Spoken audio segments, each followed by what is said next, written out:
Hi, everybody. Mike Bloom here, back with more coverage of the Amazing Race 38 here on RHAP. And I am so thrilled to be welcoming in this guy. We, of course, got to celebrate Thanksgiving over these past few days, but we have a nice, sweet treat to finish off this weekend. And he has been, I'm sure, hitting his Duolingo to figure out how to say you're sick, nasty, you're really funny, you have great nails, etc. in Italian from Big Brother 26. So happy to welcome to the podcast, Quinn Martin. The Turkey Day Hustler, Quackle Quoom is here. Oh my God, I'm ready to discuss all things Italy, Izzy, and Amazing Race. All right, let's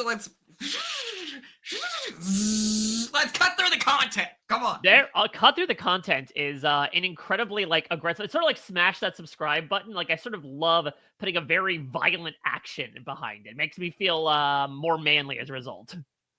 Exactly.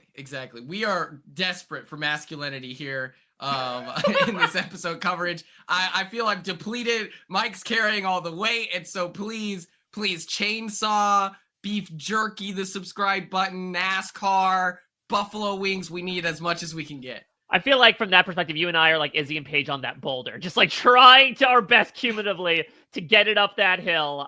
We will, though, at the end of the day. But Quinn, let us start this boulder pushing journey together, because we've seen you, of course, have some vested interest in some people over this season. We'll certainly talk about that. You've been talking about the season over on Blue Sky, but I'm really curious, even just divorced of Big Brother, is this your first time watching The Amazing Race? Did you have any experience with the show prior to the season? The last time I watched The Amazing Race is like the birth of like one of the most popular gifts, where that girl has the watermelon and she like shoots it back. That's the last I remember of The Amazing Race. And so seeing all my Big Brother friends and family on this season, I was like, all right, this is what will drag me in. And now I'm hooked. I've got the Amazing Race fever, okay? And it's a chronic illness, okay? I'm not coming back from this. You have a splitting headache, and it's not because you got hit in the head with a watermelon. So, Quinn, I'm really curious from your perspective, because obviously there are a lot of people you might know on this cast. Did you find out prior to the season that these people were all going to be on? Were they in communication with you at all, or did you sort of find out alongside the rest of us? I wish that I had the tea beforehand. I was so geeked when I heard that Turner was on the season. I was like, are you kidding me? My twin sister? It's unbelievable. I feel like people are keeping their decks really close to their chest. And so I was kind of like speculating, like, okay, something's going on, but I don't know what it is. And then, I wasn't able to suss it out until it's announced. I'm like, oh, well, I would have loved to get that call, CBS. Just kidding. Yeah, I wonder, though, had you gotten that call, who would you have brought along with you? Who's the loved one you would have roped into the reality TV spotlight? Either my sister Zoe, she's a college soccer player just like I was. We would have fought the entire time, and it would have just been my sister like mad at me. I pissed my sister off in a very unique way, and then it's like my job as the older brother to like not buy into the rage bait from my younger sister. So that would have been cool. Or, and get this, RHAP fans, we could have had a they-them lesbian. Oh. Quinn and a they-them lesbian, which is what people thought I was when the cast photos dropped. That would have been an incredible full circle moment for like 2% of the audience. It would have been a beautiful moment, okay? And that would have been the healthiest ran team you've ever seen. Shout out to my dog, Maya. That would have been so unbelievably healthy. It's crazy. They can navigate. I could drive stick shift. It would have been over, okay? Well, you talk about driving stick shift, and that seemed to be definitely not the primary issue with your girl, Chelsea, and her dad, Jack. We've got to start there. Of course, you played alongside Chelsea. You voted for Chelsea. So what was your reaction to watching her and her dad on the race? Because I do think a lot of what we felt was, okay, Chelsea certainly dominated your season months before they went out to play. And so I think we were a little surprised to see them, quote unquote, struggle to the extent that they did. Oh, man. Chelsea Bayham, top 5 most dominant winners in Big Brother history, herstory. I'll shout that from the rooftops as much as possible. It's so unique seeing Chelsea struggle because we see it in this episode. The competitions are not a concern. Like, she is, like, I call her and her dad's team, they're the diamond mine, you know? And it's like the diamond mine does not struggle with putting the dress together. They don't really struggle putting the castle together, riding the horse, building the bridge. It's literally just the driving portion. And I would argue, you know, she's the most recent winner at this point. She should have been allowed to, like, get a local in the car, let her drive around. Like, just let her get away with it. What are you guys, cops? Let her do whatever she wants. And so it's certainly a unique perspective seeing her struggle. And actually, she became, I feel in Big Brother 26, she was the Goliath. She was the boss to beat. She was running everything like the Navy, not Navy. And then we see her competing against Taylor and Kyland, equally as likable. I call them double trouble because they have not one but 2 reality TV stars on their team.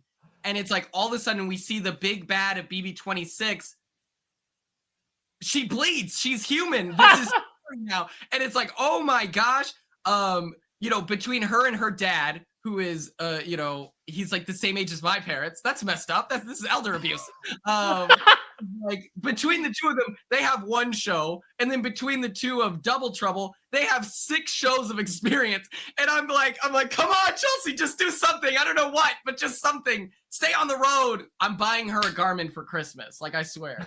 Oh my God, there's so much to get into there. First, I do want to reveal a little bit of Amazing Race lore to you, because what you are suggesting for Chelsea to enlist was something that was done on Amazing Race back in the wee days of it. There was a very infamous moment in season 2 where a team, I wouldn't say kidnapped because it was voluntarily done so, but they like found a local named Fern, and they're like, okay, Fern, you're going to help us get to this next location. And then she just kind of stayed with them for the entirety of the leg. I believe she may have checked in with them at the pit stop too. And I'm fairly sure, you know, soon after that, they said like, okay, there's the Fern rule. You cannot bring people along for the ride because that just causes a whole kerfuffle of just, you know, bureaucracy going on there in terms of, I can't imagine how many releases that woman would have had to sign in a 2025 lens if she was taken along for the day. I love this. I get Fern on the traders. Like, are you kidding me? I had to get someone to sign a release in my Big Brother intro package when I attacked our sound guy, Fernando. Within seconds of them filming, they're like, get the release. And in seconds, they can fill that out pretty quickly. So they should be able to kidnap like 3 people per race. Like, throughout every leg, you get 3 kidnaps. You can cash in on them whenever you want. At one point, I would try to take Phil with me. I feel like Phil is knowledgeable of the land. You know, how many seasons have we had? 38? He knows Milan. Like, come on. That's true, actually. It could be one of these things where he's like, well, no one's ever asked me before. It's not in the rules. So therefore, sure. And then watch Phil be like the worst Amazing Racer in the show's history. Like, it turns out that those who can't teach, those who can't race host. And he's just like dragging everyone down. He's getting them lost. He's awful at the roadblocks. It would, you know, certainly burst a bubble that I think a lot of us, to your point, would have expected. But God, it would be incredible TV. I'm begging for it. CBS, do something. Get up. Help us. I'm curious, had you met Jack before this? And if you did, what was sort of your perspective on him as a racer versus anything you knew about him in person? I met him, well, first of all, I met him on finale night, and then him and his wife were like telling Chelsea, pointing at me, being like, he got you the money, like whatever, because I like put up Wilt Chamberlain numbers during the jury roundtable, which is like, I was literally just speaking on Chelsea's game, but it was so funny that like, they were like, he's your biggest cheerleader. This is your guy. So I loved them from that get-go. And then I met Jack again on the Amazing Race premiere. And I swear I met every single person in his extended family, every coworker he's ever worked with. I'm pretty sure like his accountant from 1993 was there. Like, he had every friend and family member and neighbor, dog, homeless person in this bar being like, we're here for the Bayhams. Yeah, Jack's my guy. And I'm just like, This guy's a celebrity. This is insane. The Bayhams roll deep. Who would have thought? Well, of course, Quinn, I'd be remiss as we're talking Big Brother 26 cast members to not talk about a man who you were often associated with during your time in the house, and maybe not for good reasons.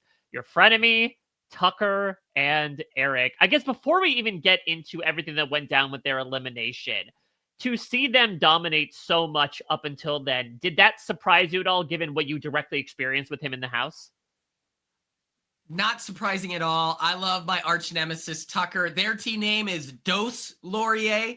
Oh, that's a go. Oh, I like that. That's money, right? That's money. I do this. So good. So Dos Laurier. I'm not surprised. Tucker is the axe murderer, and then Eric is the super soldier. And they're not even messing around. Tucker couldn't even pretend that like he was concerned about Rubina. I swear casting was like, they're going to have a heartfelt moment in Holland where Tucker is going to throw away first place to help Christine and Rubina. And then later on, Rubina and Christine are going to save Tucker and Eric. It's going to be a beautiful romantic moment. Tucker, when he activates and he's in game mode, he's like, what's there to laugh about? Job's not finished. Job's not finished. He didn't care. He didn't even pretend to care, which I love. I love that competitive energy. That's why we butt heads. It truly felt like, have you seen the movie Stripes? Yes, with Bill Murray and Harold Ramis. Tucker and Eric are like the purebred, like big bad, like money-based horses. And it's like, of course they're going to win. And then you look over and you see the Baines bros in 2 episodes ago overtake them. And this is our sweet zebra main character finally leaping into the stars and achieving. It's like, they really did feel like super soldiers watching this show. I'm like, this is unbelievable. They're so good. Well, then we found the one weakness for the super soldiers not even due to the U-turn. Again, that's what's sort of most astounding about this, even a week after the fact, is that the thing to take down these guys was not the U-turn. It wasn't the fact that, they got bogged down from half of the other teams. In fact, they were ahead of some teams. It was this roadblock. And now I guess you were there for, of course, the, Tucker making this run and just having one thing mess up and it spells the end of his game. So did you find some similarities there with what happened with this alphabet roadblock? I laughed out loud. I was like, they made the dyslexic guy do what? Yeah, like that's so crazy. Let the record show, I would have cooked on that. Alpha, beta, gamma, delta, epsilon, iota, gamma, lambda, mu, nu, xi, omega, pi, rho, sigma, upsilon, phi, chi, psi, omega. I used to be able to do it backwards. I would have cooked in this competition. Unfortunately, it was all in lowercase, so it would have been useless. Yeah. But seriously, it was like, it's also Tucker, right? And Tucker's always right. And so it's like this battle of his dyslexia, equitable comps, and his own ego of like, I know I got it. I'm Tucker DeLoyer from Boston here. Come on, I know I got it. And it's just like, oh my God, I was trying to help him. I felt like I was through the phone, like, come on, Tucker, hear my voice, please. You can get through this. I want you to win. Come on. That's a really interesting point, because when I talked with Tucker and Eric, Tucker was so forward as to say, like, I feel like I said it 4 times the same way, 4 times in a row. And the first 3 times I didn't get it, and the last time I did. So that totally lines up with what you're saying. It reminds me of the Cedric thing where Cedric's like, hey, man, we don't have the votes. I'm not going to do it. I'm not putting Quinn up. And then he, for the rest of the week, is like, you didn't say that. You didn't say that. Cut to finale night. He's like, all right, you said it. My bad. And then like, oh my God. That's what makes Tucker such a great TV character, is he's willing to bet on himself no matter what. It's cameras are rolling. I did it right, Your Honor. Hello. Like, I love it. Well, I'm intrigued because we were talking about Tucker and Eric, and you mentioned before perhaps the apparent elder abuse when it comes to Jack Bayham. I mean, certainly one thing about this season is that it's a fun season, maybe not the most competitive season, considering that it has sort of been for a while the Dos Lauriers and the Baines brothers, of which I'm assuming you have a nickname, trading wins back and forth. I mean, was that to be expected from your perspective? Do you feel like that hampers your enjoyment of the season at all? No, I mean, watching people be competent and good is still exciting TV for me. If anything, I feel like their success inhibits like the storytelling, where it's like, we don't get to see the like as many vulnerable moments with Dos Laurier because they're finishing first every single time and they want to be able to share the spotlight with the other teams.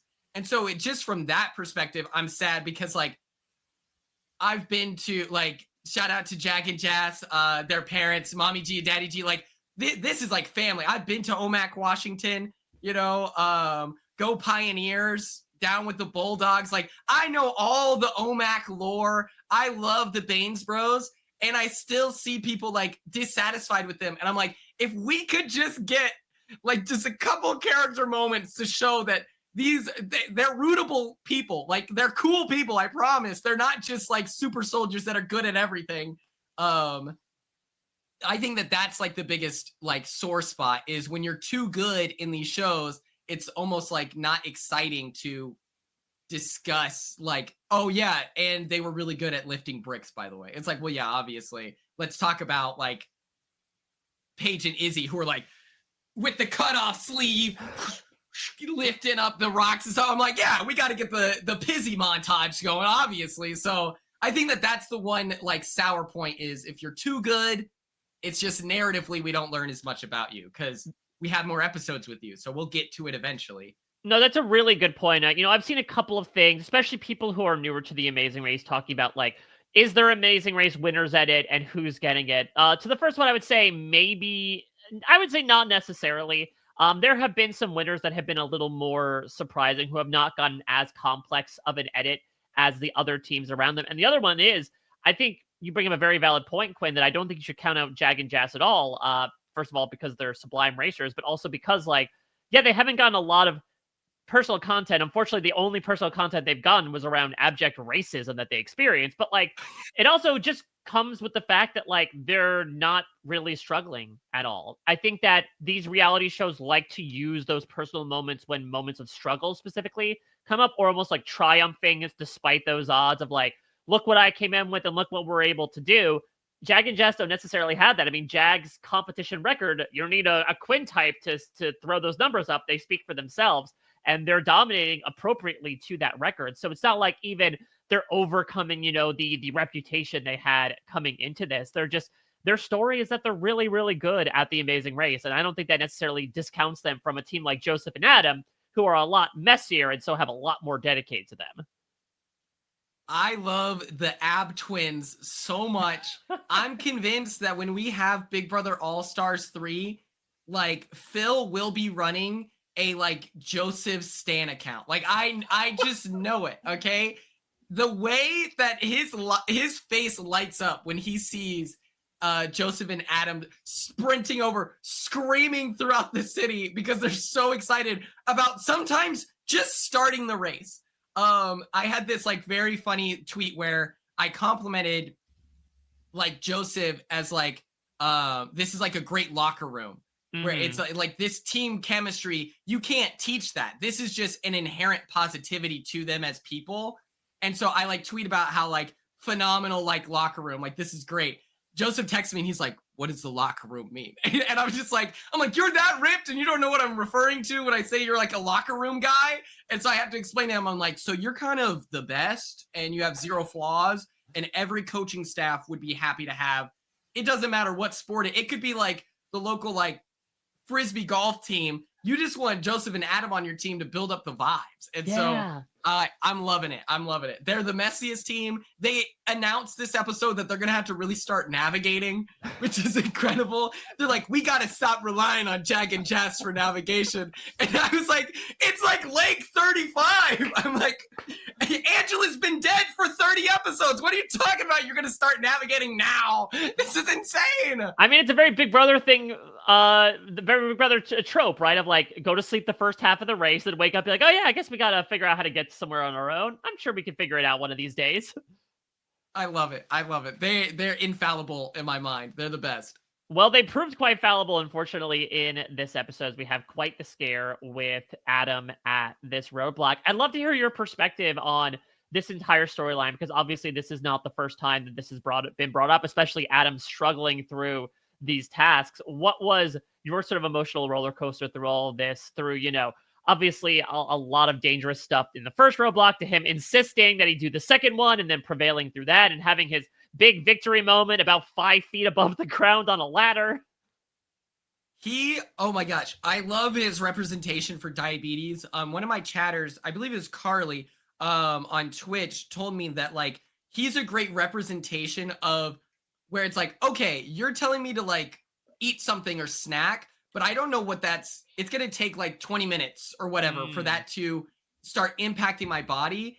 And it's like incredibly difficult while you're competing to be able to figure out like, okay, how much Gatorade is enough to get me back to center and not push me in the opposite direction where now my like blood sugar is too high and I'm experiencing like debilitating like migraines. And so I love what Adam is doing where he is a handsome, jacked, intelligent man who is like struggling. And it's like, I feel like that's super important. And it shows that like this like animal that is diabetes can tackle anyone. And it's like, I don't know. If I had diabetes, I would have I might still get an Adam poster on my wall here. I'm still thinking about it. I'm waiting for, what is the like hotties like calendar? The Zaddy calendar. The Zaddy calendar. I'm waiting for the Zaddy calendar so I can see what Adam's working with so I can put him on my wall. But yeah, I just love that he is bringing awareness to like how diabetes can impact even the most like ripped, qualified like people. It's just like, yeah, dude, there is no getting around this. You just have to plow through it. Like super awesome storytelling. I want to know why they were in the direct sunlight for so long. I feel like we could have been on set and been like, hey guys, quick timeout. We're going to push our stuff back 5 feet and everyone's in the shade. We got a character moment from Jack. I feel like Jack and Chelsea in the Diamond Mine have been under edited this season. Yeah. We see Jack take a couple extra old man steps up there and he's like, hey, you got this, man. Cheering him on to success. We see Jazz extending the olive branch of like, hey, you've got it. It really shows how positive of a space this is. Even though just the last episode, they're like voting for who's going to be like U-turned and potentially die. They're still able to have a human moment later on.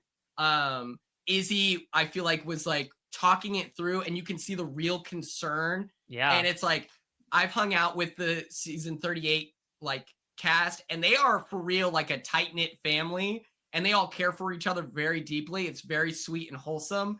And so it's like cool to now see the context of like, oh, they all witnessed Adam almost die in Italy. Like for real. Not even like the reality TV. Hey, I heard die in Italian means let's go though. Yeah.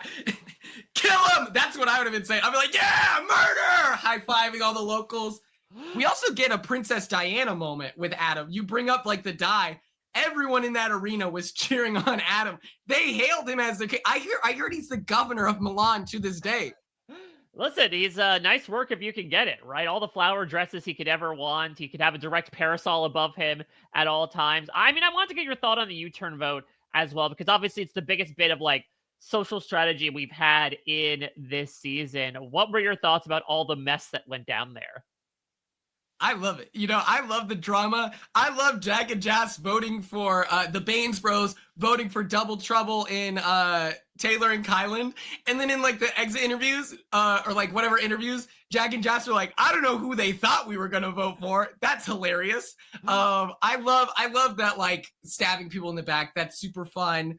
I love the drama of Adam and Joseph arguing back and forth. Like, do we get a little bit of hypocrisy with like the vote on Pizzy? Yes. Was I annoyed? Yes. But at the same time, Taylor's message stands strong that like women teams in these races aren't given the fairest shot. We see that in this episode. I feel like I was watching an episode of Big Brother 24 and 25 when they were in the Coliseum. Like, what are we doing? We're pushing rocks that aren't like adjusted for our weight. Like we're like, so many of these competitions are so physical. And I would much rather see like competitions that test every element of our competitors, not just who can bench press the most. And so I feel like Taylor's message, listen to what she says, maybe don't watch what she did. You know, it's like, it's okay. We're hypocrites. We're all dirtbags on reality TV. That's how we got there, you know? Like, I like the drama. It's fun. Well, let's talk about Pizzy. We mentioned them enough times. Let's cut a slice off of this Pizzy party. Give me your thoughts on them. They talked about, as much as we were talking about maybe Jag not necessarily needing to come in to prove something, I think Izzy's the exact opposite. She talks in this episode about how she felt, especially after getting booted from Big Brother, a bit of the am I actually a winner type of mentality. And it probably doesn't help that she is, getting lapped at all these tasks by the person who beat her at Big Brother directly in Jag. So I just need to hear all your thoughts on all the great stuff Paige and Izzy have been doing this season through to the Final Four. Starting with Izzy, we are witnessing, like, it's not, we saw it in this episode where she's like, we have to start acting like winners. Like, you just have to have that, like, infallible confidence that is just like will remain steadfast through any inconvenience. Like Kyland sitting there 45 minutes late, he's like, we've got this. Like, that's what Izzy is talking on, of like, you just have to be delusional and believe in yourself. Like, you have to. And so it's so cool as a viewer, seeing Izzy claim what we all didn't know to be true about her. And it's that she is a competitor. She is fun. She can win. She is a winner. Like, we're winning right now because she's on our screen. Like, she overcomes the odds every single time, unless she's wearing a pig onesie. That's like the one set of circumstances that it doesn't work out for her. But I'll take those odds, If in a deck of 52 cards, one of them is an unfortunate, reality, I'll accept that. And then it's just like, it's so cool. I love Izzy. She's so confident. She speaks her mind. We got a famous clip of her double burden up. That's incredible. We need more of this. This is phenomenal. Yeah, I feel like the Big Brother, obviously the community is so virulent that they made so many memes out of things. I feel like we need to make the Izzy flipping the double bird at the U-turn board some sort of meme. It needs to be the new, like, Leah clocked Big Brother 26 premiere meme of just applies to so many situations. You don't even need the U-turn board. Just have Izzy flipping the double bird at any situation you'd like. I'm dropping it in the Thanksgiving chat. Yep. Someone texts me Merry Christmas. I'm dropping the Izzy. Like, I'm just letting people know at any given point you can get it. All right, because that's what it's like when you mess with Izzy. There we go. And then what we about have Paige? Who is the greatest representation of why you should work in stagecraft. Are you kidding me? She works in lighting. I know a lot of people who work in lighting. Shout out my dog Sheila. And these people are incredibly hardworking. They have to wear all black on the performances. Like, these people are the backbone of theater. And then in the greater production, once you get out of college and stuff like that. And so Paige is proving in every single competition, she's like, well, as someone who works in lighting and stuff like that, I actually have experience in this. And she then follows it up with an acute set of skills that just allows her to dominate in just about everything. And so if you are thinking about putting your kid in community theater, do it. Okay. They'll grow up to be Paige, which that's all you can ask for. Okay. Either that or just show them a bunch of random YouTube videos, like how Paige learned about the Da Vinci Bridge. Oh my God. I can't wait for them to do a challenge about Italian brain rot. I'm ready to turn up, That's your expertise. That's a roadblock you're taking no matter what. Oh yeah. I'm just imagining where it's it's like red pill content. random guy is like, oh wait, I know this one. You're like, time out. What do you mean you know this one? No, like, okay, listen, this is actually a trap. This whole thing was a ruse just to call you out right now. The walls start falling down. Yeah. Freeze! Get on the ground! This project's getting canceled, and so are you right now. This is how we got him. We got him. Every Bill just radios it in. The choppers show up. Through the window. He's like, what? They're like, there was no Amazing Race 38. We got you. Oh my God! If only that would be a hell of a Wikipedia section. If only the case. Well, the only remaining team that we haven't really done as much of a deep dive into is Double Trouble, is Kyland and Taylor. So I'd love to hear, first of all, I've been asking this of everybody on the podcast, but just your thoughts on, as you mentioned, you became sort of acutely aware of who would be on this cast, as we all did. Was that also when you learned that Kyland and Taylor were a thing, are a thing, will be a thing? I love love. I love love. Okay? I'm here for a showmance. I had no clue. I had no clue at all. but it's like two very confident, beautiful people in the reality TV space, hanging out, going on dates, getting romantic, like buying each other's flowers. It makes sense to me. I'm like, okay, sure. Like, this is crazy. It's like Coughing Baby versus like Atomic Bomb. When you look at like Enzo, the Palumba brothers, you look at the Palumba brothers versus Double Trouble. It's like, yeah, I wonder who's gonna do better in the race. But they have a unique enough like dynamic throughout the race that I kind of have started to let it slide. It just props up everyone else. Paige and Izzy beat them today or in this last competition. And I'm like, that's right. One show between the two of them versus 6 shows. Pizzy goated. Pizzy's unstoppable. They can fly. But that it's like never like a detriment to their legacy or anything. I'm just like, these are two people trying to win $1 million.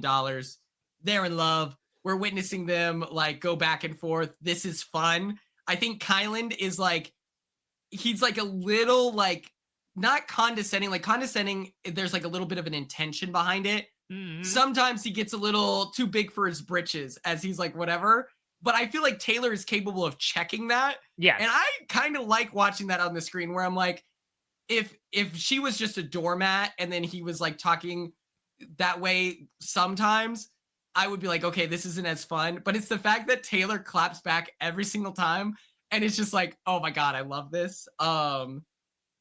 And specifically when they were cooking up the Michi. That's what I was going to say. The Michi, I think, is the perfect moment where, again, I can understand if people felt they would not want to be talked to the way that Kylan's communicated with Taylor. But as you mentioned, she is someone who can very well hold her own. And I think very much if she felt like that was not the way he should be communicating to her in that moment, she would have let him know. Absolutely. She would have stuck that Michi where the sun don't shine. 100%. To me, it's like, with my experience in like college athletics, there are some teammates that you may not like the way that you work together 100% of the time, but if it's effective, you can kind of be like, look, we'll improve. It's only the start of the season. We'll be better by the end, which we are seeing them ramp up in that team chemistry. They are less snippy at each other. Kyland, on the car ride to the finish line where he's like freaking out and Taylor's like, calm down. And he goes, I don't know why I'm crumbling. I don't know why I'm crumbling. Like, that is so funny to me because it's like, they really are building this like rhythm with one another that is starting to be a super dangerous like element to the Amazing Race. And so, yeah, it's just like, is it perfect? No, but it is human. And so as long as Kyland stays out of that, like, I don't think he's not problematic, you know? And so I'm like, as long as we stay in that category where it's like, he's a little sassy sometimes and then Taylor claps back, we can exist in this space. We're cool here, you know? Well, listen, I'd be remiss, Quinn, not to ask you about some of your fellow Season 26ers who we have not dealt with in the past couple of weeks, but I sure want to get your opinions on. Talk to me about Rubina and Christine. What did you make of this dynamic and getting to see, you know, them race together and try to overcome all that was put in front of them? I love the Burnabees. Their name comes with a team mascot. It's genius. Yeah. I love them. I actually saw like the security camera like footage of them like running through. I think it was Dubrovnik. Now that I'm like connecting everything, and it was so funny because they're both so tiny. I'm 5'6" and I'm like way taller than Rubina. And so they're so tiny and it's so cute seeing them and they've moved 4 feet. It's like, I love them. I thought that they were fun in the car. The most relatable thing I've ever seen in reality TV in the history of my life was when Rubina is sitting in the front seat and the chair is like, zzz. Yep. I push my seat as close to the wheel as possible so I have full control over the pedals. I love that. Like, I love Rubina. Like, you know, that's my dog. That's my dog at the crib. Her sister is phenomenal, incredibly kind. At the premiere, you know, we're at the after party and I'm sitting at a table and I'm explaining to Christine, I'm like, I could have never expected that Rubina was just that good of a person. I was like, I was convinced in the house that she was placating me and like was fully like tricking me and would stab me in the back given the moment or given the opportunity. And I regret so heavily that I just didn't believe her when she said that she was that good of a person. And Christine's like, yeah, my sister's the best. Like, these people are all-time reality TV, like, kindness, like, the best. I love that they're orange. Orange is my third favorite color. Oh, I love the Burnabys. I'm rooting for them. I love the, like, they get eliminated, and then CBS, once again, they're like, who are you rooting for? yeah. And they, instead of saying, oh, Dos Laurier, my boyfriend, they go, we want Pizzy to win. I was like, they get it. They get it. They were great competitors. They were fun competitors. And I welcome them. Any show that go on, like, I want a CBS season of Got to Get Out for season 2. I need Jack there. I need the Burnabys. I want an appearance. I need Omer. Like, I have this laundry list of people for Got to Get Out season 2. So to be clear, for the uninitiated, Quinn is speaking about I'm pretty sure now canceled Hulu series where they put a bunch of people in a mansion outfitted with like sort of booby traps, and the goal was simply to get out of the house and make sure that nobody spots you. And if you did, you earned a significant sum of money. 100%. And let the record show, terribly produced show. Terrible. I liked the people in the show. We didn't get to know them at all. And it took like 2.5 years, 3 years for them to even find their place. So CBS, pick them up. Let's make it happen. You know, come on, give me a call. Well, maybe someone else you would want to put in that house. I certainly want to ask you about Angela Murray, someone who you also had a very up and down time with in the house, and someone I'm sure you've never met before in her daughter, Lexi. What are your thoughts on the two of them? They're the charcuterie, because there's two of them. Love them. I actually met Lexi and CJ like on finale night. We get off this bus and we're finally released into the wild. My phone it's like literally died because I got so many notifications. We're getting out of the hotel and Angela starts reacting because she sees her kids. Her son is like 6'5", this gigantic Adonis of a man. And then Lexi is like, she's a pit viper. She's fierce. I look at my handler. I was like, am I good? I was like, are they going to kill me? Because, you talk trash in the diary room. I threw her under the bus countless numbers of times. I was like, am I good? He goes, I'll handle it. I was like, no, you won't. You'll die. And then they'll be more mad that they were inconvenienced. They're going to kill me. I get out and they're the two nicest people. They're like, oh my God, hey Quinn, how's it going? Like, they're the best. I love Lexi. Let's put the rumors to rest. Me and Lexi are not dating. There was like a 4-minute period where people thought that was a thing. You got like straight up papped at the Vegas occasion y'all were having. Yes. We may have planned it out. We got multiple shots of us holding hands for the shot. It was very. Oh my God! Talk about Princess Di. Yeah, the media was all over you. We couldn't stop him. We couldn't. It was too much. But yeah, I love Lexi. I love Angela. What I would say about Lexi is people I feel like, wouldn't expect this with with the TV of it all. Lexi is incredibly humble, and every single time, she always ties it back to oh, I'm just here because of my mom. I'm just whatever. It's just very endearing. The Murrays are good people. They're nice people. Without the pressures of the house, you don't ever have to worry about an impromptu speech walking down the steps. And it's just very disarming, very good people. I love the charcuterie crew there. Well, I want to also ask about a couple teams that were not on your season, but you got to know. Let's talk about one of your past season twins in Matt (Turner) and Megan. Yeah, I love my twin sister. I shouted out Megan, formerly known as Megan Belmonte. Yes. While I was in the Big Brother 26 house, because I watched Turner's content. He's like the best reality TV influencer in the business. I stand on business with that. I love them. I feel like their story on reality TV for The Amazing Race 38 was one of love, unconditional. They were at the back of the pack in very stressful circumstances, and they didn't seem to be bothered by it. The weight of expectations, the weight of a fight for $1 million, the weight of life and death. it was eclipsed by the weight of their love. And so I think that that's like, if you want to like write a docu-series about how to communicate with someone that you love, I think that you could watch the legs of the race where we saw Pizzy, of course, but like Turner and Megan, like the way that they are patient with each other, I think you could write novels about. It's so sweet. And it's something that I would strive for in interpersonal relationships, where I'm like, I need to be more patient with people. You love love. I love how you love love. Like, you are just so incredibly expressive and poetic and ebullient about all this stuff. And yeah, I loved getting to watch these two support each other. I mean, I guess, this season has sort of eschewed a lot of the argumentative couple drama that we sometimes experience with The Amazing Race, maybe a little bit with Kyland and Taylor, but it is, I think, then supplemented by getting to see a lot of these beautiful couples, more so not in their natural element necessarily, because they're running around Europe trying to, avoid getting last place in $1 million race, but getting an ability to see how they work under pressure and how they support each other under pressure, especially.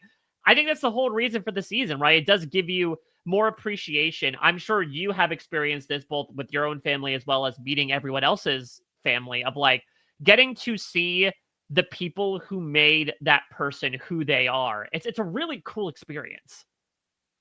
It's, oh my God, I love it. My family, I liken my family to like Malcolm in the Middle. You like, like we were like, me and my brother used to all like box, And so it's like when I see Jack and Chelsea like nitpicking at each other a little bit and, talking about like spilled milk. It's, to me, I'm like, yeah, me and my brother would do like, we put Hulk hands on and go 30, like for like 10 rounds. Like, so it is so special to be able to shine a light on your favorite reality TV stars and the people in their lives, especially because oftentimes with Big Brother, you see on the live feeds, that is who you lean on. You share stories about the people you care about the most. Like, I heard about Leah's sister, Danny. Her birthday is October 2nd, the day before mine. Like, I heard endless stories about her. Like, I heard about Joseph's brothers. Like, so much of like connecting with people is sharing those that you love the most. And so with getting the live feed aspect, we are now putting a face to the people that they care about the most. Like, I knew 1,000 stories about Lexi before I ever met her. Yeah. And then it felt familiar when we talked, where I'm like, I know about your high school experience, I know what you're up to, like, and so I think that that's one of the greatest appeals of this season of The Amazing Race, is a character study on our favorite reality TV stars and what made them. Yeah, I mean, you brought up a very valid example, which is how many times did we hear Megan Belmonte on Big Brother 24? And it's like, oh my God, she's real. If you don't follow Turner incredibly closely after his season, you might be like, oh my God, she gets mentioned so often, and she actually is a thing. This is not a George Glass scenario. Granted, maybe you get thrown off a little bit because now she's a Turner and he's Matt. But once you get used to the name change, it's a really great way to look at, something that was merely not even fictional, but just sort of like imaginative when he was on Big Brother. There was a whole segment when he won HOH where it just says, dear, what is it, Maddie or something? Yeah. And he just starts bawling because he loves his girlfriend so much. And it's like, isn't that not what we all strive for? And so then to finally see them in the front seat and back seat as the producer sitting there recording their interpersonal, like, connection, it's like, this is what dreams are made of. Thank you, CBS. Thank you. I need a Big Brother season every 3 years. Like, come on, dude. Well, speaking of a lot of introspection into a couple's dynamic, I want to talk about Kat and Alex, because people who follow you on social media know that you do spend a lot of time in Texas. You spend a lot of time with Kat in the various viewing parties and events that she does. So had you met Alex prior to this, and what were your thoughts on getting to see the two of them race? Alex is my dog. I love Kat. Shout out Calix. Literally, my mom will like talk about how she was like DMing Kat, and she's just like, the fuck. Like, I had to yell at my mom to text Kat and wish her dog Miss Texie a belated happy birthday.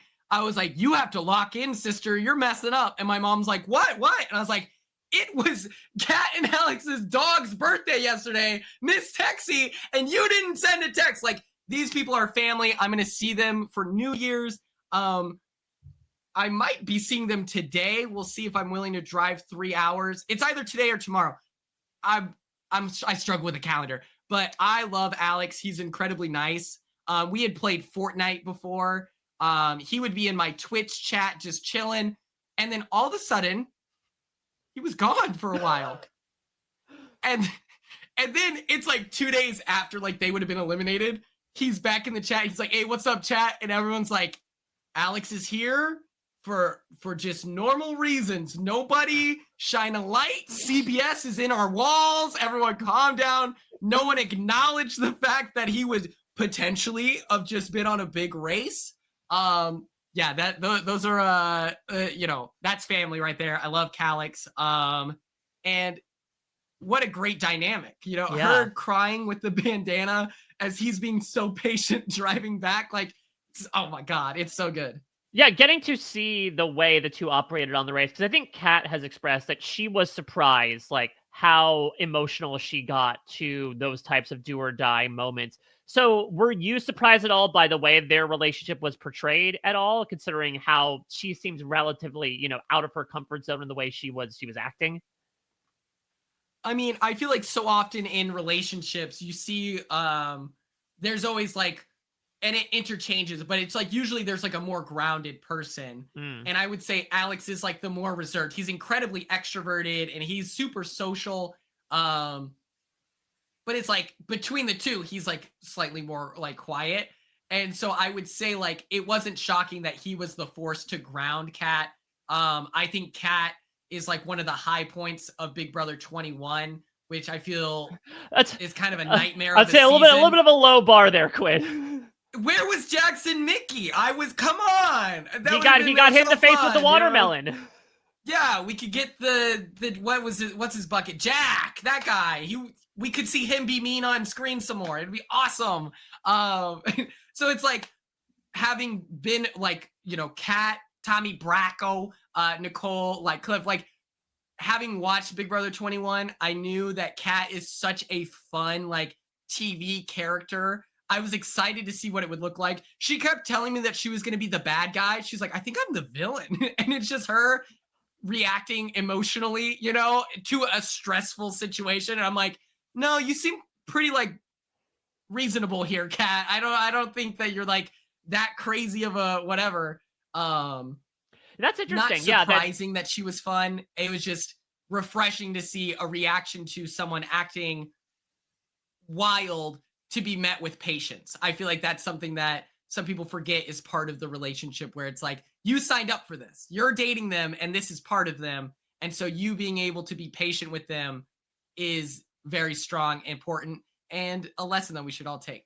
That's interesting that she thought she would be a villain. Maybe it is the Big Brother 21 of it all, but like, I feel like when you think about villains on The Amazing Race, there are those that are, a little more sneaky. There are the ones that are more argumentative. And so there have been some people that are like, have gotten more negative edits for perhaps being more histrionic in the midst of a very stressful situation, as you indicate. But like, I feel like that only pertains to those who then sort of like freak out on their partner. That's the thing, is it seemed like Kat's quote unquote freakouts were more external. It wasn't like, oh my God, Alex, I can't believe you did this. If anything, it's the exact opposite. It was met up like, thank you so much for supporting me. So, I mean, I guess she wanted to sort of keep her reservations, right? You never know, especially, one of the big things about the theme this season is that Big Brother, yes, you all had gone through an edited show process, but we got to see so much of you through the live feeds. Like, for a lot of you all, this was people's first experience having filmed something and getting to watch for the first time, like, oh,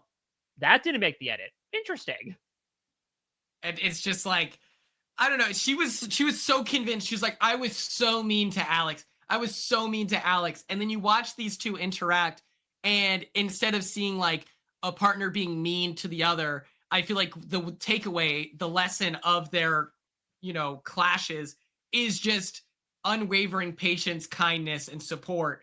And just like, it's going to be okay. It's going to be okay. And all they had to do was rely on Alex's hockey skills. So it's like, I get why he wasn't stressed out. He's a demon. He's got it. Well, there's a few other teams. Quinn, I'm not sure if you have any relationships or dynamics with them, but we can do some quick, roundups here. Any thoughts on, you mentioned Jack and Enzo, or the Chata sisters, or the Negrati sisters? Any spare thoughts you have about them? I would say Run Chata. I love them. They're the best. Simone, she drives the exact same car that I drive. It's like a 2012 Tornado Red Beetle, except for hers is a convertible, so she's better than me in every way measurable. I love them. They are so nice. They're much shorter than you would think. I feel like their confidence and presence and like acumen on TV builds them up to be these titans. And then when I see them in real life, I'm like, wait, you're my height? That doesn't make sense. I loved them. The Palumba brothers, I did want to come out and say this. There was a, on Chat BBC, there was accusations of a BB26 pre-game alliance. And it's like, I know that my Big Brother 26 fellow house guests, they would never do that. But I would. And so I did cheat. And so what happened was I was in Holland. I was an Uber driver. I picked up the Palumba brothers. We drove in a roundabout for 45 minutes straight before they noticed. And so I completely sabotaged the most dangerous team in the Amazing Race 38 history. I'm the reason they lost in round 1. And so I want to take ownership of my move because that was me. I did. I thought I recognized that shoe bike somewhere. Was that from your personal storage? Yes, it's true. It used to be a tricycle, but I grew out of it. Only need 2 wheels now. Exactly. Well, thank you, I suppose, for your service. Though I don't know if you're going to have the Bayonne mob coming after you after this point. But again, balance the pros and cons here. It's a risk I'm willing to take. I just had to share my truth in this moment. Oh my god. Well, thank you so much for sharing your truth, Quinn, to all your thoughts on Amazing Race 38. Any other random thoughts you have about this season, what we can look forward to from the next couple of weeks? Let's see. What do I hope that we get more segments of Kyland being geeked at meticulous, detail-oriented challenges. My man was turned up. I did an escape room with Kyland literally a year ago at this point, and we were demons. We communicate in the same exact way, and to the point we finished our segment of the escape room a good probably 15 minutes before the Baines bros did. And we're just watching everyone else work as we were pulling out this Pinocchio nose. We're weighing out options of potential combinations. Very sweet. I'm surprised I wasn't called to be Kyland's partner. TBA. I was gonna say, that could have unlocked a whole new love connection. Yeah, I don't know. Kyland also might have thought well, listen, we did beat Jag and Jess on that. It could have replicated that success on the race proper. We literally, we could have done it. It would have been unstoppable, And I'm pissed that Kyland skipped up on his chance to experience the world with Quinn for his girlfriend. Oh my God. Oh, come on, dude. Help me out. I need that screen time. Oh my god. Well, you gave plenty of screen time here, Quinn, in predictably yet incredibly entertaining fashion. Thank you so much, man, for taking the time to come on. I'm excited to connect with you. This has been a long time coming, ever since you shouted me out in your exit interview that we got to do for Big Brother 26. So this has been more than a year in the making, and it has met and exceeded every one of my expectations. I'm so thankful. You have your saw thing. You have your saw thing in your room. I remembered it in the hotel. Please. It's so good to talk to you. You're such a good interviewer. I feel like I yapped the whole time. So for those Quinn haters, I'm sorry. This is a Quinn heavy episode, And they're checking that out. What are they doing with themselves? They had a detour option, and they took the path that they did not necessarily want to choose, and they were not U-turned in the process. But there's a lot of Quinn lovers out there, myself included. If they want to check out more of you, Quinn, you mentioned it before. I know you're an ardent streamer. What can you plug for the listeners out there? I stream on twitch.tv/everynowandquinn 6 days a week. And I talk about The Amazing Race, Survivor 49, Squid Game, The Challenge. I've been playing video games with Keanu, Alex from The Amazing Race, Morgod herself. I'm really trying to connect with other reality TV people, play video games, talk about random stuff. I did a stream about Casey's boneless wings and their outdated recipe. Oh, If not you're from the Casey, not Casey Clark's boneless wings. No, I don't watch TikTok lives like that. But yeah, Casey's Midwest gas station. The Midwest people know the old boneless wings like recipe used to be way better, and now they're terrible. So you can check me out there. And then every Sunday, I stream on Patreon where I am doing a watch along for Big Brother Canada season 1. I have like a girlfriend reveal on there. I have vlogs, like exclusive content out the wazoo. Check me out. It's really good. Yeah. There we go. I love it. Well, speaking of content out the wazoo, of course, plenty of stuff going on here at RHAP. If you missed the recap that me and Rob and Jess did, please check it out. It was a lot of fun to break down this episode and forecast what's to come in the next couple of weeks. We're already down to the final 4, of course, covering Survivor, as well as a bunch of other stuff out there in the reality TV universe. But that's going to do it for this podcast, hearing all of Quinn's glorious thoughts on Big Brother 26. Let me know your thoughts in the comments. And listen, we've got a couple weeks left. As I mentioned, I'm still looking for people, either Big Brother alumni or people in the community that you want to hear from. So feel free to let me know. I will try to send out the beacons to my best ability. I will send out the horses with people pushing them from behind to try to gather these forces as we get into the last 2 weeks, believe it or not, of the Amazing Race 38. Thank you all so much, Quinn. Thank you again so much. An absolute pleasure. Until next time, everybody, take care. Bye-bye. This is RHAP. We know reality TV.